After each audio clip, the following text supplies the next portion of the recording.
aujourd'hui, on va faire le compte-rendu de L'extrême centre ou Le poison français, qui est paru en 2019 et qui reprend en grande partie, l'analyse, de La République des Jouvettes qui, elle, est parue en 1re édition en 2005. Pierre Cernat, c'est un universitaire, historien spécialiste de la Révolution française. C'est l'ancien directeur de l'IHRF, l'Institut d'histoire de la Révolution française, de Paris 1, donc Panthéon-Sorbonne. Depuis 2015, l'IHRF a disparu et a été dilué dans l'IHMC, qui est l'Institut d'histoire moderne et contemporaine. C'est un historien qui est très reconnu, tant pour être spécialiste de la Révolution française que pour être dynamique d'un point de vue un peu, historiographique. Alors concernant l'actualité, en fait, c'est quelque chose qui est tombé le 2 juin 2025, mais qui a été, diffusé, dans quelques médias que depuis quelques jours. Moi, ma source, ça va être la Rédac Pop et qui, en fait, il y a 2 jours, a annoncé que depuis le 2 juin 2025, Pierre Cernat, il est interdit d'enseignement et de recherche à Paris 1. Alors, il a le droit encore d'encadrer des doctorants.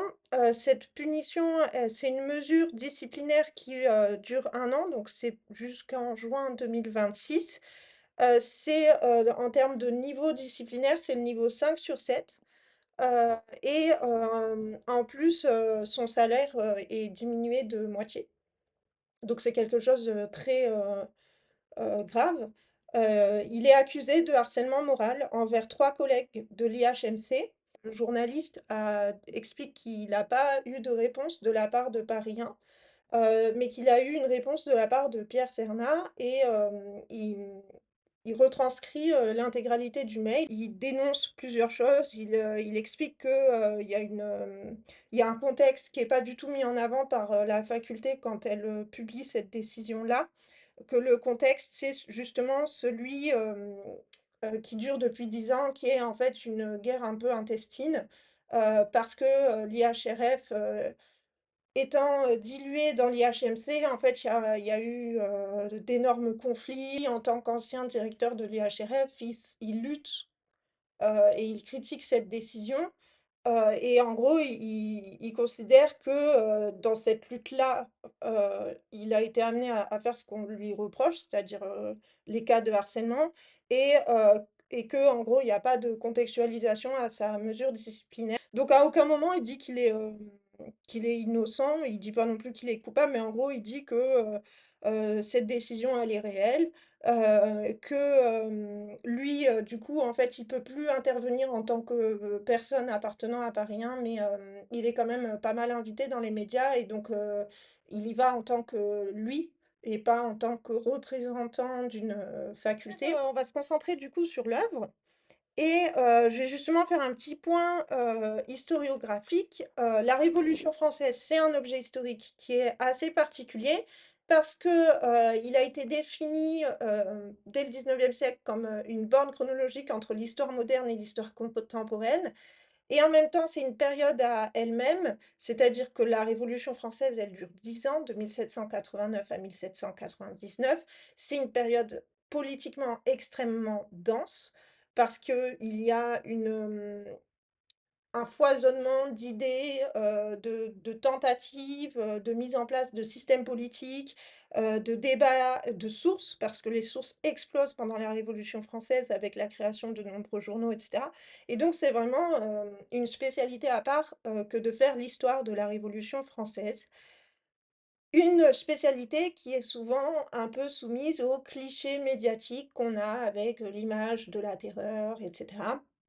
Le champ de la recherche est, bien plus renouvelé que l'image médiatique que l'histoire de la Révolution française a. Le risque avec l'histoire de la Révolution française de la réduire à une histoire, des idées politiques parisiennes.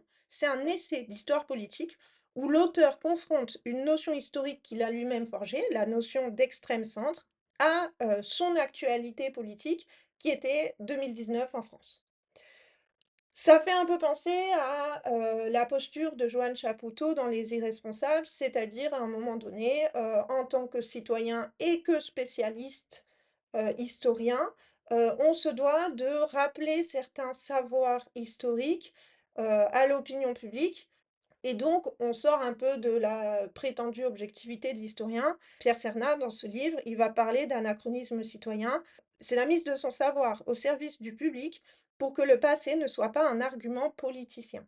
Et donc, tout son bouquin-là, c'est un bouquin qui va, du coup, bien évidemment, montrer ses opinions personnelles, son positionnement politique en tant que citoyen, mais il se base sur une recherche historique. Donc dans, ce livre, on parle de faits, mais l'historien fait davantage le lien que d'habitude entre passé et présent et sort un peu de, une espèce de langue de bois de, bah, dans le présent, je suis également neutre. Non, dans le présent, il le dit dès le début, il a peur de, certains processus qu'il voit en France et il essaye de rappeler à travers ce livre que ces processus-là ont déjà eu lieu et qu'on sait vers quoi ils mènent d'un point de vue historique. Il n'est pas en train de dire: «Je vois l'avenir», mais il est en train de dire: «Ne tombons pas dans le piège du discours politique qui présente certaines choses comme des nouveautés, alors qu'en fait, c'est un peu la réactivation d'un passé». Il va forger le concept d'extrême centre, dans sa propre histoire politique de la Révolution française jusqu'à la Restauration. Les girouettes, c'est un terme de l'époque qui moque ceux qui parviennent à survivre au changement politique et à sortir indemnes des périodes de guerre civile parce que, bah, la Révolution française, c'est quand même également une guerre civile. Par l'analyse des figures historiques de leur représentation, l'auteur forge un concept, celui d'extrême centre, qu'il définit par trois points fondamentaux. D'abord, le girouettisme. En temps de crise, on recentre sa position en se justifiant au nom d'intérêts supérieurs de la patrie ou de la nation, au nom de la liberté de changer d'opinion, qui permet de se placer au-dessus de la droite ou de la gauche. Deuxième point, qui définit le extrême centre, les discours de modération. Et en fait, c'est ces discours-là qui permet à l'historien d'identifier la politique du centre. Et cette politique du centre, elle se veut au-dessus des partis, elle prétend fonder sa propre légitimité non pas sur des principes radicaux, qui seraient les principes de la droite et de la gauche, mais sur la maîtrise de la technicité des affaires du pouvoir. Et donc en fait sur la compétence de gouverner un pays. Elle va essayer de s'incarner dans l'homme pragmatique, celui qui est rationnel, qui doit affronter la crise et dans la crise, les extrêmes politiques et qui donc va disqualifier tout ce qui est pas au centre de l'échiquier. Ça peut aboutir à un espèce d'homme providentiel et il va essayer à travers l'histoire d'en identifier quelques-uns.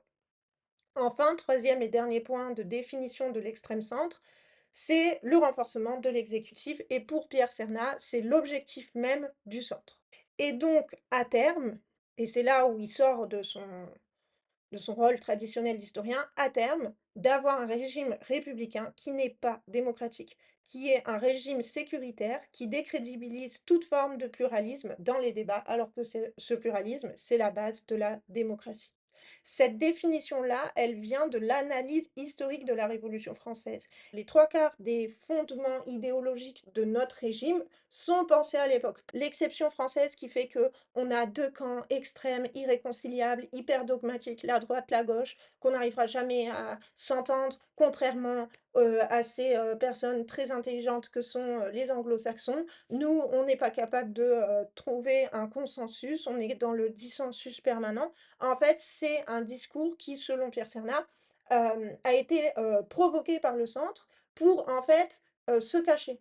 C'est un peu, c'est un peu l'invisible, le centre, dans cette histoire-là. La proposition du livre, c'est Macron serait le dernier avatar de ce centre qui existe depuis 1789 et qui, à chaque moment de crise politique, va en fait réussir à accaparer le pouvoir et à se rendre invisible en laissant les 2 pôles, débattre et en participant à la radicalisation de ces 2 pôles-là. Son but est d'alarmer les concitoyens sur le glissement de notre régime vers une république d'état d'urgence permanent qui détruit les libertés fondamentales.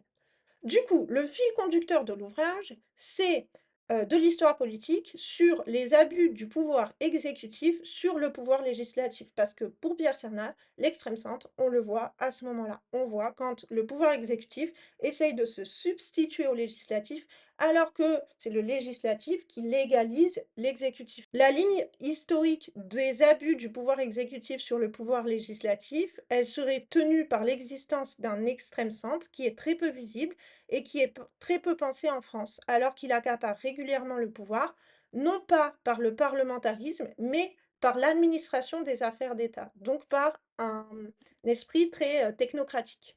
L'extrême centre va longtemps rester un impensé car il n'a pas besoin d'une idéologie pour influencer le pays. Au contraire, il réagit à la droite et à la gauche qui énoncent leur identité. Lui n'a pas besoin de principes car il est mobile et s'adapte aux crises politiques. Durant les crises, l'extrême centre prend le pouvoir et tente de substituer l'exécutif au législatif, même s'il tient son existence de lui. Les crises sont des moments de discrédit pour les élus, ce qui renforce le pragmatisme des hommes du centre, ceux qui disent agir pour le bien public, proposer des solutions et une figure providentielle qui dépasserait le clivage gauche-droite. Souvent, ces hommes providentiels mènent ensuite une politique autoritaire qui refuse tout dissensus pourtant propre à la nature démocratique de notre République. C'est donc par l'analyse du fonctionnement de la politique et des institutions françaises que l'auteur identifie les stratégies d'une élite pour conserver le pouvoir, quels que soient les changements de régime ou de politique. La notion d'extrême centre est apparue progressivement dans ses premiers travaux et renvoie à l'intransigeance des extrêmes politiques. Alors que pour la gauche et la droite, être extrême renvoie à la marge des institutions, qu'elles rejettent au nom de leur pureté idéologique, l'extrême centre se crée par la pratique du pouvoir et se structure une pseudo-idéologie par la justification de cette pratique du pouvoir. Donc l'idéologie, quand on est dans l'extrême centre, c'est une parure qu'on va prendre pour pouvoir expliquer pourquoi on est là et pourquoi est-ce qu'on a autant de pouvoir. Les moments formateurs de l'extrême centre en France sont toujours des crises. Elles mettent au centre du jeu politique les extrêmes droite et gauche parce que leur radicalisme les a empêchés d'être confondus dans le tous pourris qui désigne les politiciens. Elles s'opposent, durcissent leur discours afin de conquérir un espace politique légitimement. Leurs opposants se font alors tenants de la raisonnabilité, stigmatisent les extrêmes comme dangereux, parfois comme des terroristes, mot qui vient aussi de la Révolution. L'ordre public devient une préoccupation majeure alors que les médias sont tentés de relayer les discours alarmistes. Se crée un groupe d'hommes politiques qui reprennent en main le pouvoir sans autre base idéologique que mettre fin à la crise, être capable de rassembler les adversaires d'hier. Là, j'ai donné un peu tout le contenu en termes de notions du bouquin. Et maintenant, on va aller un peu plus dans un récit chronologique. Pour, Pierre Cernat, entre 1789 et 1792, bien évidemment qu'il y a des gens qui vont retourner leur veste, mais c'est pas lié à une conquête du pouvoir exécutif, tout simplement parce que, l'exécutif n'émane pas de l'Assemblée et que, les révolutionnaires et les élus, ils y ont pas accès. C'est encore la prérogative, du pouvoir monarchique. Il y a aussi des modérés qui vont tenter de, créer un parti, un club, le club, des impartiaux, et on les dénonce comme étant un masque pour l'aristocratie qui n'a pas fui. À partir du moment où, on attrape le roi à Varennes, les modérés vont passer pour des traîtres avec le roi et il va y avoir un nouveau, centre politique qui va se mettre en place à partir de 1793 et qui va devenir l'extrême centre. Donc pour Pierre Cernat, l'extrême centre naît en France en 1793. Sans dire son nom, bien évidemment, par des mesures d'exception qui vont se multiplier. Ce sont des décrets autoritaires votés sous la contrainte de la menace extérieure, de la guerre, hein, tout simplement. Et ça va être le principal argument pour tenir la population dans l'obéissance. Ce côté de on est en survie, donc tu peux pas ne pas obéir, sinon tu es forcément un traître. Et ça va créer une pratique du pouvoir, au nom de la raison d'État, qui va directement empiéter sur les valeurs démocratiques. Et donc, contrairement à l'image qu'on a de, Robespierre, à partir du moment où il rentre dans le comité du salut public, qui va diriger, la France à ce moment-là, à partir de 1793-94, et ben, en fait, il va devenir, quelqu'un du centre. En gros, la terreur, c'est le produit de l'extrême centre, un gouvernement révolutionnaire qui surveille ses agents d'État, ses militaires, un pouvoir qui est centralisé dans des comités de députés qui remplacent l'exécutif royal, et un homme, Robespierre, qui va définir l'ossature idéologique de l'extrême centre par le rejet des 2 autres extrêmes, la gauche, la droite, les démocrates, les royalistes, comme des ennemis permanents de la Révolution à partir de décembre 1793. Le but affiché, c'est la moralisation de la vie civile, de la vie civique, qui est corrompue par les élections en elles-mêmes, parce que les élections, c'est un risque. Du coup, on a dès le départ un reniement de la démocratie. Donc Robespierre, il rejoint le comité du salut public le 27 juillet 1793. Il devient un acteur central de l'extrême centre et ça va interroger un peu sur cette fatalité de, bah, à partir du moment où on prend le pouvoir, on se centralise et du coup, est-ce que à partir du moment où il y a un pouvoir fort en France, la démocratie ne serait pas en danger? En gros, c'est ça la question à partir de cette première figure historique de l'extrême centre. La théorie de Robespierre, elle crée celle de l'extrême centre comme positionnement idéologique, centralisation des moyens de commandement, centralité de la loi comme un impératif d'obéissance. Il renverse la critique contre les modérés, qui étaient jusque-là accusés d'être versatiles et d'être potentiellement des traîtres aristocratiques, et il renvoie à la droite et à la gauche leur manque de fermeté. À la droite, il va dénoncer ceux qui demandent l'indulgence pour les ennemis de la patrie, donc les émigrés, les aristocrates qui sont partis de France au début de la Révolution. Et à gauche, il va stigmatiser ceux qui demandent une application prématurée des lois sociales, parce que les lois sociales, c'était dans le projet de 1789, elles ont été votées, et à partir du moment où il y a la guerre contre les monarchies européennes, elles sont mises en suspens. Et donc, on n'est pas du tout dans l'idée de la terreur, c'est la désorganisation politique, c'est l'anarchie, pas du tout. Pour Pierre Cernat, c'est un pouvoir fort, autoritaire, de l'extrême centre. Toutes les violences commises ont été édictées par la loi. À partir de 94, on a une phase qu'on appelle la République thermidorienne, donc c'est, le moment où, Robespierre est lui-même, abattu. En fait, les anciens agents du système répressif font volte-face, donc de nouveau les girouettes, d'un point de vue purement politique. Elles vont édifier une république dite bourgeoise parce que fondée sur le cens. Donc le cens, c'est un impôt, qui, permet de créer la citoyenneté censitaire. En gros, si je suis riche, je peux voter, je peux être élu, mais pas si je ne suis pas riche. Bien évidemment, à l'époque, seuls les hommes ont le droit de voter et donc là, avec la citoyenneté censitaire, ce sont uniquement les hommes riches.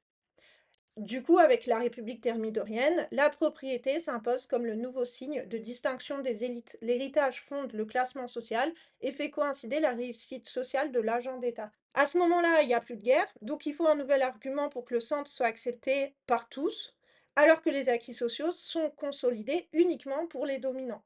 Et donc, on n'a toujours pas ces lois sociales qui sont mises en application. Le comité du salut public, il va être démonté de manière assez symbolique parce que, de fait, toutes ces institutions exécutives continuent, elles perdurent.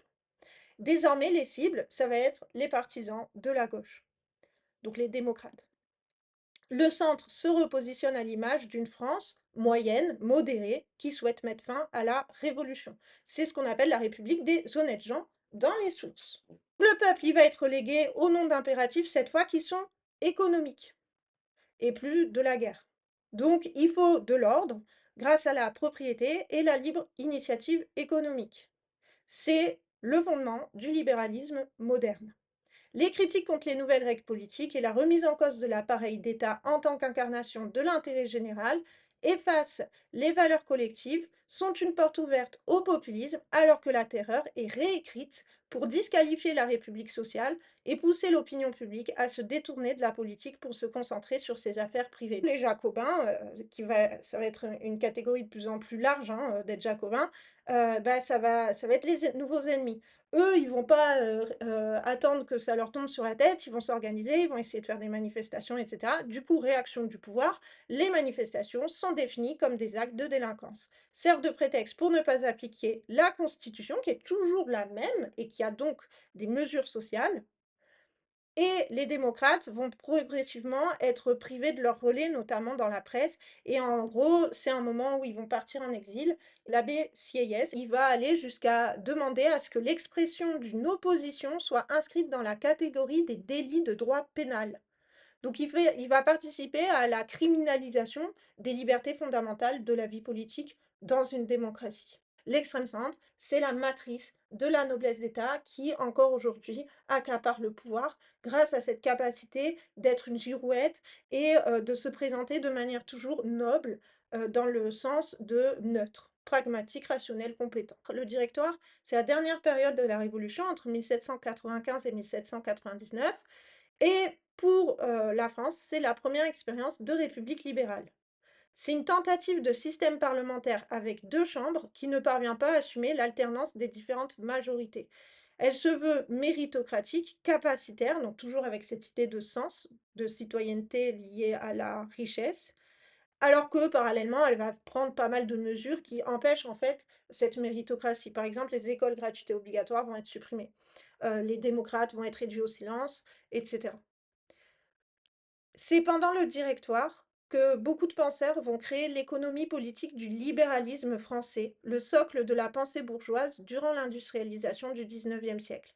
C'est parce que la gauche résiste à ce que le régime veuille l'enfermer dans le jacobinisme qu'elle invente un système politique avec un penseur hyper important qui est Antonel, qui va imaginer une démocratie représentative et la démocratie représentative, c'est quand même notre socle actuel.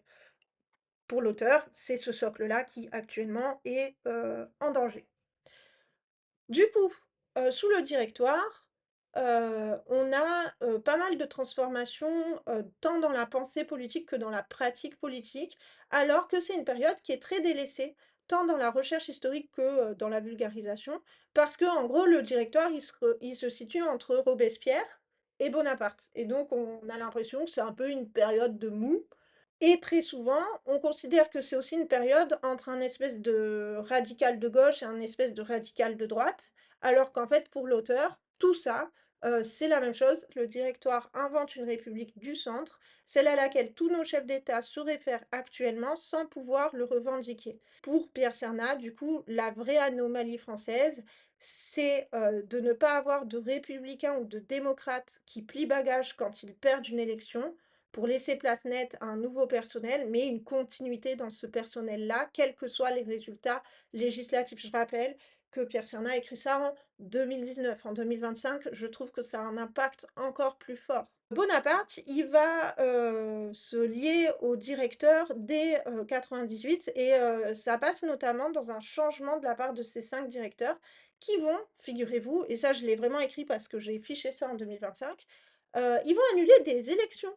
Donc ils vont annuler 2 élections, une qu'ils ont jugée beaucoup trop à droite et la suivante qu'ils ont jugée beaucoup trop à gauche. Donc c'est un énorme coup de force légal, certains parlent même de coup d'État. Légalement, c'est pas un coup d'État, il y a pas de remise en cause de la Constitution, mais c'est un coup de force qui peut nous faire penser à certaines choses et Bonaparte, en gros, il les soutient là-dedans et quand il va faire son propre coup d'État, qui là, pour le coup, est un coup d'État parce qu'il va y avoir changement de constitution, bah, en fait, tout ça, ça se fait sans violence. Les seuls, à l'Assemblée, les seuls, députés qui vont être un petit peu choqués et qui vont littéralement botter les fesses de Bonaparte, bah, c'est des jacobins, c'est des hommes de gauche. Tous les autres, en fait, bah, c'est dans la continuité de leur, pratique du pouvoir, voire il y en a qui faisaient partie du coup d'État, en fait, hein.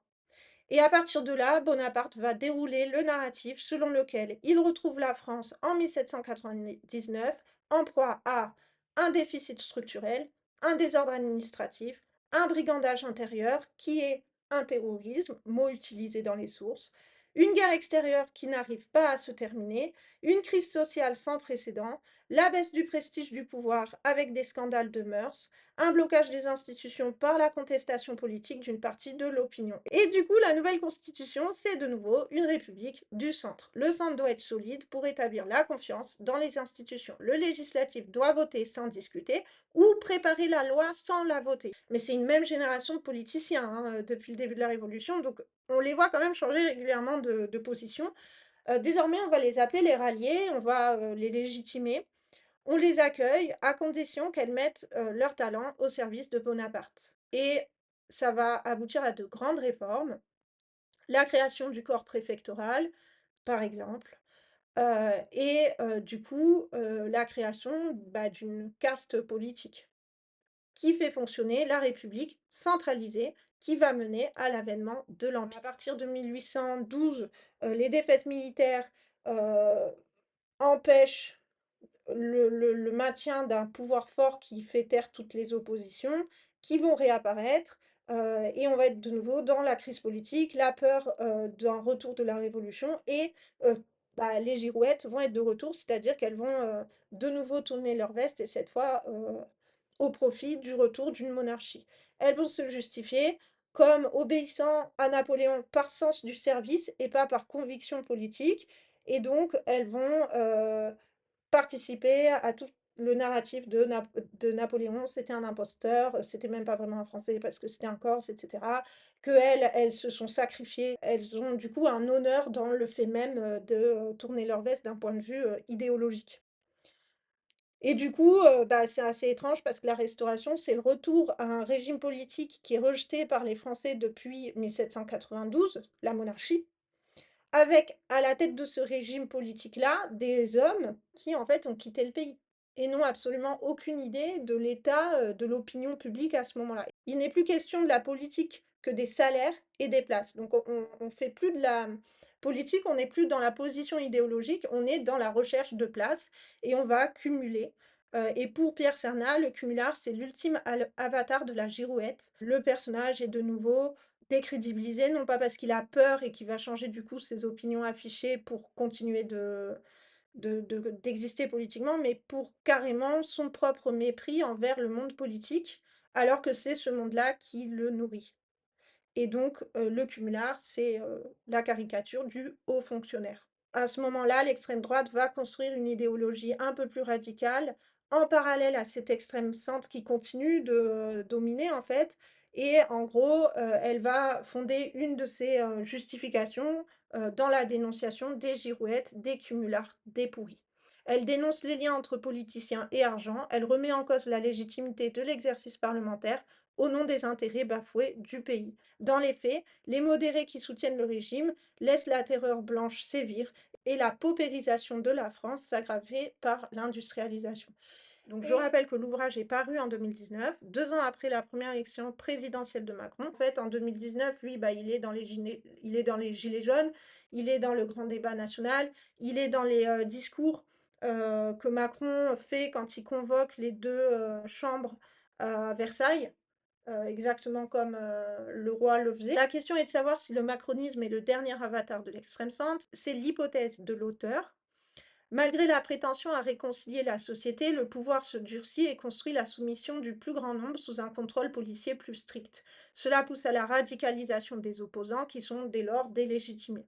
Ces derniers sont passés pour fous car ils ne comprennent pas la marche du temps et s'enferment dans leur camisole idéologique. Au départ, En Marche est un parti sans véritable idéologie, qui se résumerait à la loyauté envers son chef, le libéralisme à outrance. À force de délégitimer la politique au nom du pragmatisme et de la réalité des chiffres, Macron construit une opposition qui s'incarne avec les Gilets jaunes, s'adressant directement à lui, dénonçant les riches, que l'attitude protectrice du président condamne. Leur refus de s'organiser politiquement montre qu'ils voient la politique comme un piège, un code qu'ils ne maîtrisent pas. Le pouvoir utilise les violences des marches manifestantes pour ordonner une répression sans concession. La police confond alors son métier, celui d'arrêter les délinquants en flagrant délit, et celui de protéger les manifestants exerçant leurs droits et leur liberté d'expression. Les manifestants sont criminalisés une fois de plus.